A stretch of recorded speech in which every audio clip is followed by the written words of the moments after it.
시작하기 전에 구독과 좋아요 눌러주세요. 어디에서 보고 계신가요? 댓글 남기면 그곳으로 사랑의 하트를 보낼게요. 조선 영조 임금 시절 밀양 땅에 욕심 사나운 최부자가 있었으니 노비를 파리 목숨처럼 여기고 무자비한 매질을 일삼았더랍니다. 그의 잔혹함에 온 고을이 신음하고 숨죽였으나 누구도 감히 맞설 엄두를 내지 못했지요. 과연 이 잔혹한 운명 속에서 한 줄기 희망의 빛은 피어날 수 있었을까요? 영조 임금 시절 남쪽 고을 밀양 땅에는 그 이름만 들어도 어린아이 울음 그치게 한다는 최부자가 살고 있었더랍니다.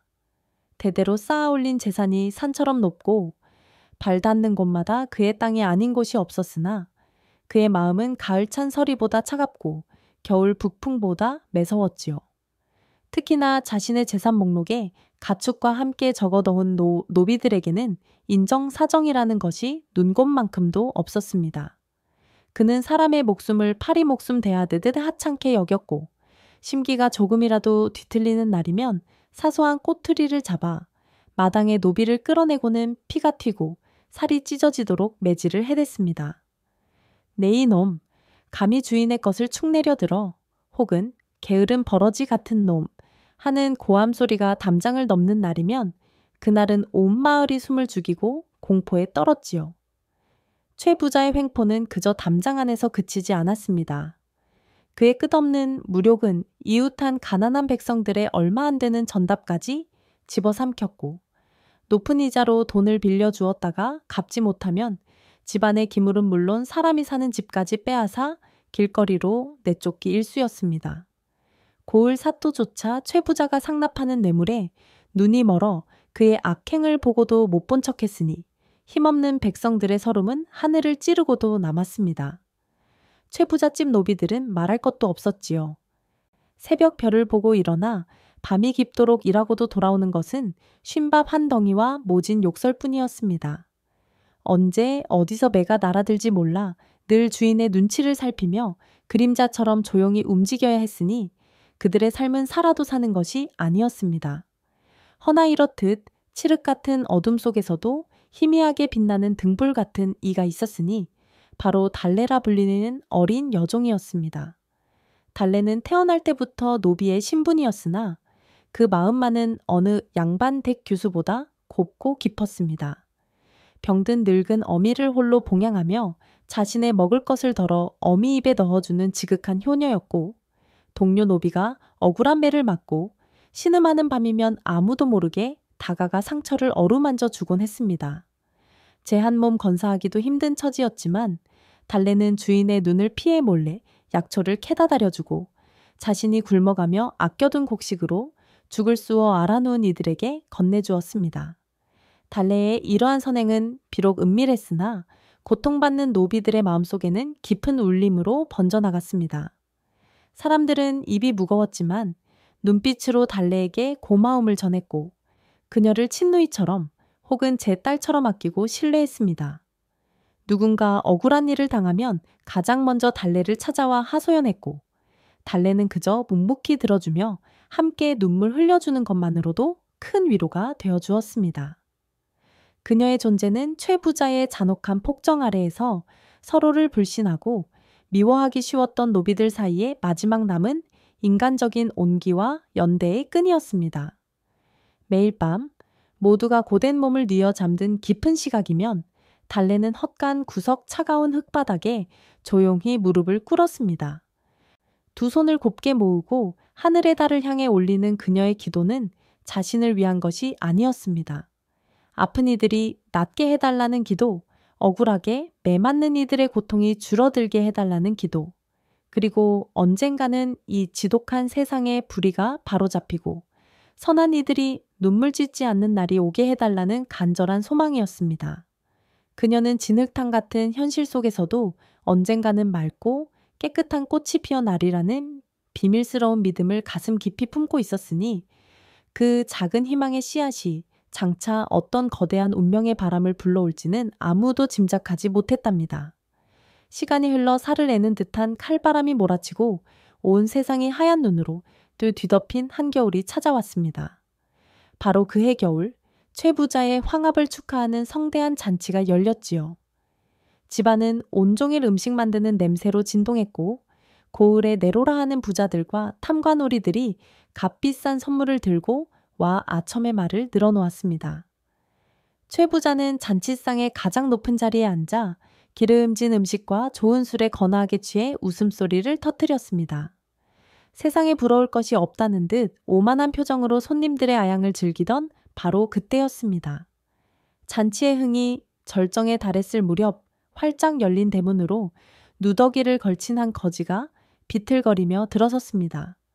오랫동안 씻지 못해 역한 냄새가 코를 찔렀고 헝클어진 머리카락 사이로 드러난 얼굴은 굶주림과 추위에 시커멓게 변해 있었습니다.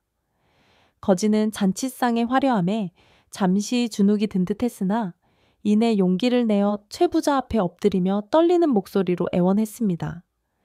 나으리, 쇳내가 사흘을 굶어 눈앞이 캄캄하옵니다. 개밥이라도 좋고 신내 나는 술찌개미라도 좋으니 부디 한 술만 뜨게 해주십시오. 오늘 같은 경사스러운 날 적선 한 번 베풀어 만복을 누리소서. 그 순간 시끄럽던 잔치마당에 찬물을 끼얹은 듯 정적이 흘렀습니다. 거지의 꾀죄죄한 행색과 구걸하는 목소리에 잔뜩 올랐던 흥이 깨져버린 최 부자의 얼굴이 흉측하게 일그러졌습니다. 그는 술상을 주먹으로 내리치며 버럭 고함을 질렀습니다. 이런 상스럽지 못한 놈을 보았나. 감히 어느 안전이라고 이 더러운 발을 들여놓아 내 귀한 잔치를 망치느냐. 여봐라, 저놈을 당장 끌어내어라. 괘씸죄를 물어 저 더러운 놈의 다리를 분질러서 저작거리 가을 얼음판에 내다버려라. 그 서슬 퍼런 호통에 마당에 있던 하인들은 물론이고 잔치에 온 손님들까지 겁에 질려 파랗게 질렸습니다. 주인의 잔혹한 성품을 누구보다 잘 아는 하인들은 잠시 망설였으나 거역했다가는 자신들의 목숨이 위태로울 것을 알기에 어쩔 수 없이 거지에게 달려들었습니다. 아이고, 나으리, 잘못했습니다. 살려주십시오. 거지의 처절한 비명은 매질 소리에 묻혀버렸습니다. 하인들은 거지를 마당 한가운데로 끌어내 무자비하게 몽둥이질을 해댔습니다. 거지는 이내 초주검이 되어 축 늘어졌고 하인들은 최 부자의 명령대로 그의 몸을 질질 끌고 나가 휘몰아치는 눈보라 속 꽁꽁 얼어붙은 가을가 눈밭에 내동댕이 쳤습니다. 거지는 붉은 피를 토하며 가쁜 숨만 몰아쉴 뿐 금방이라도 숨이 끊어질 듯 보였습니다. 그 누구도 감히 그에게 다가갈 엄두를 내지 못했지요. 그날 밤 모두가 잠든 깊은 어둠 속에서 한 작은 그림자가 헛간으로 향했습니다. 바로 달래였습니다. 낮 동안의 끔찍한 광경을 숨죽여 지켜보았던 달래는 차마 죽어가는 사람을 외면할 수 없었습니다. 그녀는 꽁꽁해 언 거지를 온 힘을 다해 엎고는 평소 자신이 기거하던 외양간 옆 작은 헛간으로 옮겼습니다. 그리고는 따뜻한 물을 길어와 얼어붙은 몸을 녹이고 상처를 조심스럽게 닦아주었습니다. 자신이 먹으려고 굶어가며 몰래 남겨두었던 멀건 죽을 때워 숟가락으로 조금씩 떠먹이자 한참 만에야 거지가 희미하게 정신을 차렸습니다. 거지는 자신을 보살피는 달래의 얼굴을 물끄러미 바라보다가 갈라진 목소리로 물었습니다. 나를 구해주다 들키면 너는 맞아 죽을지도 모른다. 그것이 두렵지 않느냐? 달래는 젖은 수건으로 거지의 이마를 닦아주며 담담하게 답했습니다. 그녀의 목소리는 작았지만 그 안에는 바위처럼 단단한 믿음이 서려 있었습니다. 어르신도 사람이고 저도 사람입니다. 비록 가진 것 없고 배운 것 없는 천한 목숨이지만 눈앞에서 죽어가는 사람을 보고도 구하지 않는다면 어찌 그것을 산 목숨이라 할 수 있겠습니까? 제 목숨이 귀한 만큼 어르신의 목숨 또한 귀한 것입니다. 그 말에 거지는 더 이상 아무것도 묻지 않고 조용히 눈을 감았습니다. 그의 눈가에서 뜨거운 눈물 한 방울이 흘러내리는 것을 달래는 보았습니다. 밤새 헛간을 지키며 거지를 간호하던 달래는 새벽녘이 되어서야 잠시 눈을 붙였습니다. 닭이 울고 아침이 밝아올 무렵 다시 헛간을 찾은 달래는 깜짝 놀라지 않을 수 없었습니다. 간밤에 분명 죽음의 문턱을 헤매던 거지가 온데간데 없이 사라지고 없었던 것입니다. 집더미는 그가 누웠던 흔적만 남긴 채 텅 비어 있었고 달래가 덮어주었던 낡은 멍석만이 차갑게 식어 있었습니다. 달래는 혹시 최 부자의 하인들에게 들켜 끌려간 것은 아닌지, 아니면 밤사이 기력이 다해 어디 쓰러진 것은 아닌지 덜컥 겁이 나 주변을 샅샅이 뒤졌지만 거지의 모습은 어디에서도 찾을 수 없었습니다. 마치 간밤의 일이 모두 꿈이었던 것처럼 그는 연기처럼 사라져버린 것이었지요. 실망과 불안함에 휩싸여 헛간으로 돌아온 달래의 눈에 무언가 이상한 것이 들어왔습니다. 거지가 누웠던 집더미 아래에서 반짝이는 것이 보였습니다. 그것은 반쯤 깨진 옥관자 갓에 다는 장식이었는데 그 아래 흙바닥에 피 묻은 손가락으로 삐뚤빼뚤하게 쓴 글씨가 있었지요. 아직 글을 깨치지 못한 달래였지만 며칠 전 훈장님 댁에 심부름을 갔다가 어깨 너머로 보았던 글자 모양과 비슷했습니다. 달래는 나중에 몰래 글 아는 마당소에 영감에게 물어보고서야 그 뜻을 알게 되었습니다. 오니 출연, 우니 출연. 진흙 속에서 연꽃이 피어난다는 뜻의 시 구절이었습니다. 그날 이후 달래의 머릿속은 온통 그 거지와 그가 남긴 시 구절에 대한 생각으로 가득 찼습니다. 평범한 거지였다면 어찌 그런 심오한 뜻을 담은 글을 남길 수 있었을까?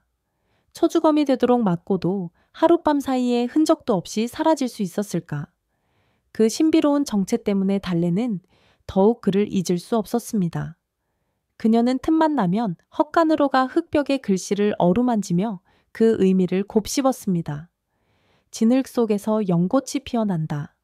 이 최의 부잣집이야말로 더러운 진흙탕이 아니고 무엇인가? 그렇다면 연꽃은 누구를 말하는 것일까? 어쩌면 고통받는 우리 노비들 중에서 희망이 싹튼다는 뜻일까? 알 수 없는 희망이 가슴 속에서 뭉게뭉게 피어오르는 것 같다가도 한편으로는 그것이 어떤 거대한 변화의 예고일지도 모른다는 생각에 설명할 수 없는 불안감이 엄습해 오기도 했습니다. 한편 최 부자의 집은 아무 일도 없었다는 듯 평소의 압제적인 일상으로 완벽하게 돌아갔습니다. 최 부자는 환갑 잔칫날의 소동을 그저 재수없는 해프닝으로 치부하고는 다음 날부터 다시 노비들을 닥달하고 소작인들을 착취하는 데 여념이 없었습니다. 주인 일가 중 그 누구도 간밤에 하찮은 거지가 살아났다가 사라진 사실이나 헛간 흙허벽에 기이한 시구절이 남겨진 것에 대해 전혀 알지 못했습니다. 그들의 눈에는 오직 자신들의 배를 채울 재물과 권세만이 보일 뿐이었으니까요. 오직 달래만이 그 비밀을 간직하고 있었습니다. 그녀에게 흙벽의 시구절은 더 이상 단순한 글이 아니었습니다. 그것은 언젠가 이 지독한 고난 속에서도 분명 아름답고 고귀한 무언가가 피어날 것이라는 하늘의 희미한 증거이자 절망의 나날을 버텨낼 수 있도록 자신에게 주어진 작고도 소중한 희망의 끈이었습니다. 그녀는 매일 그 글씨를 보며 마음을 다잡았습니다. 비록 지금은 진흙탕 속 이름 없는 풀포기 같은 신세일지라도 언젠가는 반드시 연꽃을 피워내리라. 그 믿음 하나로 달래는 하루하루를 꿋꿋하게 견뎌내고 있었습니다. 거지가 사라지고 며칠이 지나면서 최의 부자의 탐욕과 잔혹함은 마치 제어 장치를 잃은 마차처럼 더욱 기승을 부렸습니다. 환갑잔치에서 자신의 위세를 온 고을에 과시한 그는 이제 거리낄 것이 없다는 듯 그 끝을 모르는 욕망을 노골적으로 드러내기 시작했습니다. 그는 오래전부터 눈독 들여왔던 가난한 농민들의 작은 밭배기들을 헐값에 혹은 방황제로 빼앗아 자신의 땅을 넓혔습니다. 이 땅은 원래 내 때 할아버지의 것이었는데 내 놈들 조상이 빼앗아간 것이다 라는 식의 터무니없는 이유를 대거나 빈 문서를 조작하여 차압하는 등 그 수법 또한 악랄하기 그지없었습니다. 그의 착취는 노비들과 소작인들에게 더욱 혹독하게 가해졌습니다. 수확량을 늘려야 한다는 명목으로 새벽부터 밤늦게까지 사람들을 들들 볶았고 정해진 소작료 외에 온갖 구실을 붙여 곡식을 더 거두어 들였습니다. 가뭄이 들어 농사가 흉년이 든 해에도 그는 단 한 톨의 곡식도 깎아주지 않았습니다. 하늘이 내린 재앙을 왜 내게 떠넘기느냐?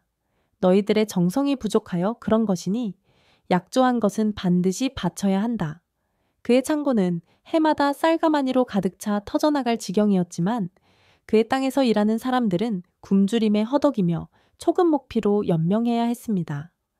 최 부자의 악행은 고을의 탐관오리들과 결탁하면서 날개를 단 듯 심해졌습니다. 그는 뇌물을 바쳐 사또와 아전들을 자신의 수족처럼 부렸고 그들의 권력을 이용하여 백성들의 재물을 갈취했습니다. 억울한 송사에 휘말린 사람들에게 접근하여 거액의 돈을 받고 승소하게 해주는가 하면 세금을 횡령하고 군역을 부당하게 면제시켜주는 대가로 막대한 부를 챙겼습니다. 이런 그의 악행이 날마다 늘어가니 밀양 고을의 민심은 극도로 악화되어 들끓게에는 가마솥과 같았습니다. 사람들은 모이기만 하면 최 부자와 그에게 빌붙은 관리들을 욕했고 그들의 원성은 밤 하늘을 찔렀습니다. 그러던 어느 날부터인가 마을에는 조심스러운 소문이 돌기 시작했습니다. 임금님께서 보낸 암행어사가 곧 이 고을에 출두할 것이라는 이야기였습니다. 처음에는 그저 흉흉한 민심을 달래기 위한 헛소문으로 치부되었지만 이웃 고을에서 부패한 사또가 파직되었다는 소식이 들려오면서 소문은 걷잡을 수 없이 퍼져나갔습니다. 핍박받던 백성들은 가슴 속에 작은 희망의 불씨를 품기 시작했지만 섣불리 나섰다가 보복을 당할까 두려워 쉬쉬할 뿐이었습니다. 그러나 초의 부자는 자신의 권세에 대한 오만으로 가득 차 있었습니다. 그는 이러한 소문을 듣고도 코웃음만 쳤습니다. 암행어사? 굶주린 것들이 지어낸 헛소리에 불과하다. 설령 진짜 어사가 온다 한들 내 돈과 권력 앞에서 어찌할 수 있겠느냐. 그는 자신을 비호해주는 중앙의 권력가들을 믿고 있었기에 백성들의 신음소리 따위는 귀담아들을 가치조차 없는 것으로 여겼습니다. 그 소용돌이 속에서 달래는 여전히 자신의 자리에서 묵묵히 선행을 이어갔습니다. 매맞는 동료의 상처를 닦아주고 굶주린 아이에게 자신의 밥을 덜어주며 작은 위로를 건넸습니다. 그러나 날로 심해지는 최 부자의 횡포와 깊어지는 백성들의 고통을 보며 그녀의 마음속에는 희망보다 불안감과 절망감이 더 크게 자리 잡기 시작했습니다. 헛간의 시 구절을 보며 품었던 희망은 점점 희미해져 가는 듯 했습니다. 과연 진흙탕 속에서 연꽃이 피어날 수 있을까? 아니면 이 모든 것이 거대한 폭풍이 몰아치기 전의 고요함에 불과한 것일까? 달래는 어두운 밤하늘을 보며 알 수 없는 운명의 때가 가까워지고 있음을 직감하고 있었습니다. 폭풍 전야의 긴장감이 팽팽하던 어느 날 오후였습니다. 최 부자가 대청마루에 앉아 새로 거두어들인 장부를 흐뭇하게 넘겨보고 있을 때 갑자기 고을 입구 쪽에서부터 땅을 울리는 듯한 소리가 들려왔습니다. 처음에는 작은 소리였지만 점점 더 커지고 명확해졌습니다. 그것은 다급하게 외치는 사람의 목소리와 징을 치는 소리였습니다. 이윽고 그 소리는 최 부자의 집 담장, 바로 앞에서 천둥처럼 터져 나왔습니다. 암행어사 출두야. 그 우렁찬 고함 소리는 잠자던 고을 전체를 뒤흔들어 깨웠습니다. 소식을 들은 온 마을 사람들이 구름처럼 몰려 나왔고 최 부자의 집은 순식간에 발칵 뒤집혔습니다. 대문이 부서져라 들이닥친 수많은 광운들이 눈 깜짝할 사이에 집안 구석구석을 장악했습니다. 그리고는 어안이 벙벙하여 어쩔 줄 모르는 최 부자와 그에게 빌부터 아첨하던 탐관오리들을 줄줄이 포박하기 시작했습니다. 이게 무슨 짓이냐? 내가 누군 줄 알고 감히. 최 부자가 버럭 소리를 질렀지만 서리빨 같은 기세의 관운들 앞에서 그의 위세는 더 이상 통하지 않았습니다. 어느새 최 부자의 너른 마당은 소문을 듣고 달려온 백성들로 가득 찼습니다. 모두가 숨을 죽이고 앞으로의 일을 지켜보는 가운데 광운들 사이를 헤치고 위풍당당한 풍채의 젊은 어사 한 명이 걸어 나왔습니다. 그는 비단 도포 대신 남루한 무명옷을 입고 있었지만 그 눈빛은 날카로운 칼날 같았고 온몸에서는 감히 범접할 수 없는 위엄이 뿜어져 나왔습니다. 그는 마당 한가운데 우뚝 서서 품에서 구리소회로 만든 패를 꺼내 높이 쳐들었습니다. 햇빛을 받아 번쩍이는 마패에는 힘차게 달리는 말, 세 마리의 문양이 선명하게 새겨져 있었습니다. 어명이요. 밀양 형암과 아전들은 모두 부복하고 어명을 받들라. 이 고을 백성들의 원성이 하늘에 닿았으니 이제부터 그 죄를 엄히 물을 것이다. 모든 사람의 시선이 어세게로 쏠린 그 순간 마당 한편에서 다른 노비들과 함께 떨며 서 있던 달래는 놀라움에 입을 다물지 못했습니다. 눈앞에 서 있는 저 위험 있는 어사의 얼굴은 낯설지 않았습니다. 아무리 뜯어봐도 며칠 전 자신의 집 마당에서 모진 매를 맞고 눈밭에 버려져 죽어가던 바로 그 거지가 틀림없었습니다. 꾀죄죄한 행사에게 가려졌던 본래의 반듯한 이목구비와 자신에게 두렵지 않으냐고 묻던 그 깊은 눈빛이 그대로였습니다. 달래는 자신의 눈을 의심하며 몇 번이고 다시 보았지만 그는 분명 자신이 목숨을 걸고 구해준 그 사람이었습니다. 달래의 온몸에서 힘이 빠져나가며 다리가 후들거렸습니다. 이 모든 전개는 결코 우연이 아니었습니다. 그것은 마치 잘 짜인 각본처럼 필연적으로 이루어진 하늘의 섭리였습니다. 천한 신분에도 불구하고 인간의 도리를 잊지 않았던 달래의 깊은 효심과 선한 마음씨가 마침내 하늘에 닿았기 때문이며 맞아 죽을 위험을 무릅쓰고 죽어가는 사람을 구하는 것이야말로 진정한 인간의 도리라 믿었던 그녀의 굳건한 신념이 이 기적을 불러온 것이었습니다. 또한 거지가 흙벽에 남겼던 진흙 속에서 연꽃이 피어난다는 시 구절은 바로 자기 자신의 신분을 암시하며 이 혹독한 시련 속에서 피어날 고귀한 가치를 미리 예고했던 것입니다. 진흙탕과도 같았던 밀양 땅에 마침내 정의의 연꽃이 그 모습을 드러내는 순간이었습니다. 암해행 어사는 최부자와 탐관오리들을 마당에 꿇어앉히고 백성들이 모두 지켜보는 가운데 공개적인 심판을 시작했습니다. 그는 지난 며칠간 암암리에 수집한 증거들을 하나씩 제시하며 초예의 부자가 저지른 악랄한 죄상들을 낱낱이 파헤쳤습니다. 가난한 농민의 땅을 강제로 빼앗은 죄, 높은 이자로 백성의 고열을 빤 죄, 세금을 횡령하고 뇌물을 바쳐 관청을 농락한 죄, 그리고 무고한 노비들을 짐승처럼 때리고 죽게 한 죄까지. 백성들의 분노가 하늘을 찌를 듯하였고 서슬퍼런 호통에 혼비백산한 최부자는 들고 있던 숟가락을 떨어뜨리며 그만 바지 가랑이를 축축하게 적시고 말았으니 그 천하의 호랑이 같던 기세는 온데간데 없고 똥오줌 못 가리는 겁쟁이 늙은이만 남았더랍니다. 최부자와 그에게 빌붙었던 탐관오리들의 부패를 만천해 공표한 어사는 이윽고 마당 한쪽에 서 있던 달래를 앞으로 불러냈습니다. 갑작스러운 부름에 어쩔 줄 몰라 하는 달래를 향해 어사는 부드럽지만 힘있는 목소리로 말했습니다. 모두 들으시오. 이 처자는 비록 천한 노비의 신분이나 그 마음과 행동은 이 자리에 있는 그 어떤 양반보다 고귀하고 훌륭하오. 나는 며칠 전 죽음의 문턱에서 이 처자의 자비로운 손길 덕분에 목숨을 구했소. 자신 또한 위험에 처할 것을 알면서도 오직 사람의 도리를 다하기 위해 기꺼이 위험을 감수한 이 처자의 갸륵한 선행이야말로 우리가 본받아야 할 진정한 덕목이오. 어사의 말이 끝나자 마당을 가득 메운 백성들은 비로소 모든 자초지종을 알게 되었습니다. 최부자의 잔혹함과 달래의 의로운 행동이 극명하게 대비되면서 보는 이마다 깊은 감동을 받아 눈시울을 붉혔습니다.